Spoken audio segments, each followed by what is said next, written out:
Hi, my name is Dick, and I have a ghost story for you. It's about an incident that happened in Tennessee, where my wife and I used to live. And it was there a long time ago that a freight train was heading south about 46 miles out of Nashville on the L&N rail line.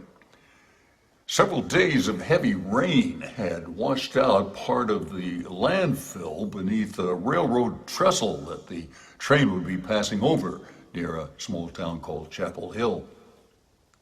The mud created by the rain that night had made the trestle a dangerous hazard for any trains passing by.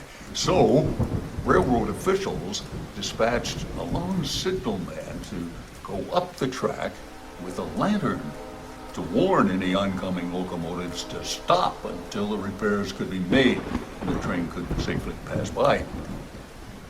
Donning his oil-treated raincoat and a rusty old lantern from the station platform, the signalman began walking northward through the mud up the tracks. It wasn't long, though, before his feet began to feel the rumble of the steam engine wheels on the track and seeing the faint light of the train in the distance. He watched as it approached, knowing that they probably couldn't see him through the torrential downpour. He raised his lamp as high as he could, waving the dim light back and forth to catch the engineer's attention. But the train wasn't slowing down. He waved it faster, even jumping to give the light an erratic movement. There was no stopping the train. Standing on the tracks, he waited until the very last possible moment before jumping off himself. Unfortunately, the rain had made the tracks slippery, and he fell, striking his head on the rails beneath him. The engineer on the train finally did notice the flickering lantern laying in the middle of the track, and he sounded the whistle as loud as he could and pulled the brakes. It was too late, though. The giant iron engine skidded past the lantern wheels, screeching as steel slid across steel, sparking in front of the train. The train finally did stop several hundred yards later, far past where the signalman had fallen. And after it stopped, the engineer took a lantern of his own and ran back up through the night up the tracks to see if the signalman was okay.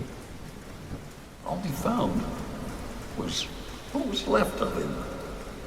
You see, the steel wheels had severed the signalman's head, leaving just a corpse lying in the mud.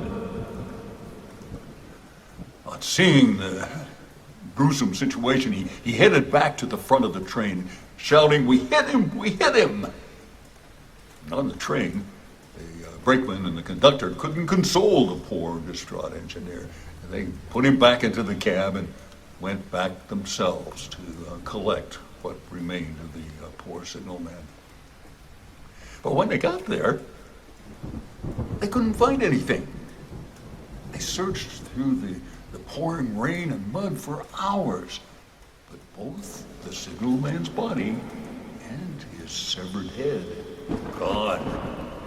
All that remained was a broken, flickering lantern in the middle of the tracks. Well, many years ago, a strange light has been seen on the tracks near Chapel Hill. And not just by one person, hundreds of people have witnessed the light, and no one can explain it. Some say it's the signalman's ghostly body carrying a lantern looking for his head. It's a weird story, isn't it? Okay, now here's the personal part of this story. One night, several years ago, a friend of mine and I were motorcycling around Nashville and decided to ride down to Chapel Hill to see for ourselves if there really is a ghost light. After getting there, it took an hour or so of just standing in the dark next to the tracks when, yes, it appeared. It was a wavering light in the distance down the tracks. I couldn't believe it, but it was true. Being crazy young guys at the time, we thought, hey, let's just go see if it's someone down there with a flashlight trying to scare us. And when we did run, there were no sounds. The light just slowly disappeared. Obviously, it wasn't an oncoming train we saw. So, what was it? Could it really have been a ghost we saw that night? Could we have scared the ghost instead of him scaring us when we ran after it? Hey, this is not all a true story, folks, at least my part of it. The fact is, there's no definitive proof of the light's origin. And since the 1950s, there have been all kinds of reported sightings of the Chapel Hill ghost. Some say it might be just swamp gas or phosphorescence that causes luminescence when exposed to certain kinds of radiation.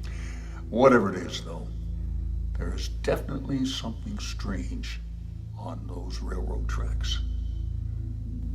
And it's not just the trains. I was there. I saw.